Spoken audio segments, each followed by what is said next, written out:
चमा चमा चमकेला पापा के हवेलिया हो। मड़वा में बैठल सब लोग, मड़वा में बैठल सब लोग। चमा चमा चमकेला चाचा के हवेलिया हो। मड़वा में बैठल सब लोग, मड़वा में बैठल सब लोग। आधा मड़वा बैठे भाई रे भतीजावा हो। आधा में ससुर के लोग, आधा मड़वा हो बैठे भैया से भतीजावा हो। अधवा में ससुर के लोग जी। मड़वा के बीचे बोला सुदुल्हा कवन रामा। सुन धन यार जहाँ मार जी। मड़वा के बीचे बोला सुदुल्हा कवन रामा। सुन धन यार जहाँ मार जी। तनिए सबेनिया डोलवा मोरी धनिया हो। गरमी परेला बड़ी जोरा जी। तनिए सबेनिया डोलवा मोरे धनिया हो। गरमी परेला बड़ी जोरा जी।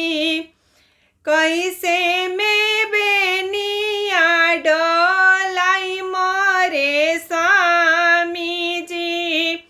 इहवे नैहरा सब लोग जी।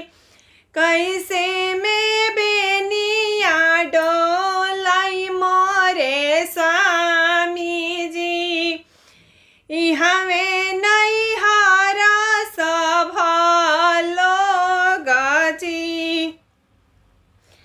आधे मड़वा बैठे भैया से भतीजावा हो। आधे में ससुर के लोग जी। आधे मड़वा बैठे भैया से भतीजावा हो।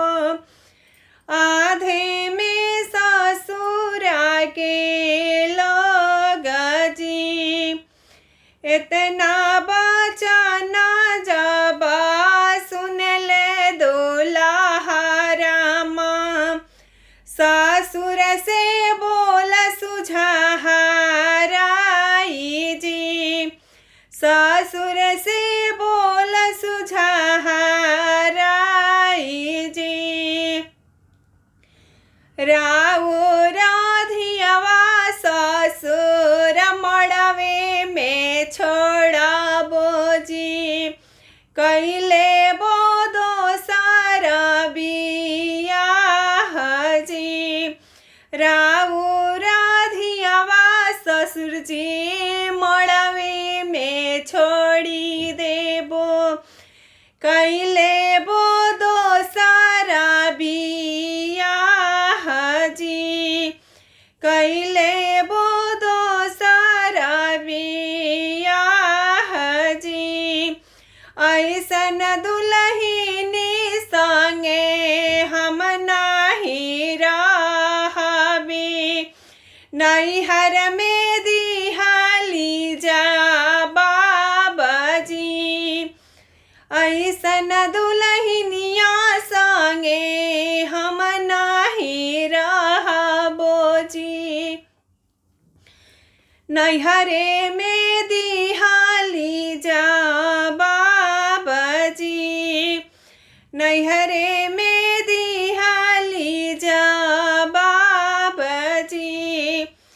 इतना बचना सुने भैया हो कामना रामा, जीजा से कर सुहाथा जोड़ी जी। इतना बचना सुनी भैया हो अपना भैया, जीजा से कर सुहाथा जोड़ी जी।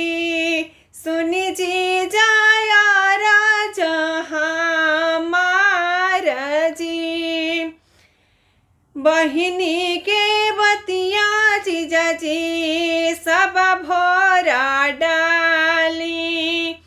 बहिना बियाही घरे जाई जी, दीदिया के बतिया जीजा सब भोरा डाली दी। बहिना बियाही घरे जाई जी, बहिना बियाही घरे जाई जी। हमारे बहिनिया जीजा लड़का नादानामा जी, हमारी बहिनिया जीजा लड़का नादानामा जी। समझो ना ससुर के हाल जी, समझ सुना ससुर के हाल जी। कुछ दिन रही है जीजा ससुर नगरिया जी, सीख ली है राउरा से ज्ञान जी। कुछ दिन रही है जीजा ससुरा नगरिया में, सीख ली है राउरा से ज्ञान जी, सीख ली है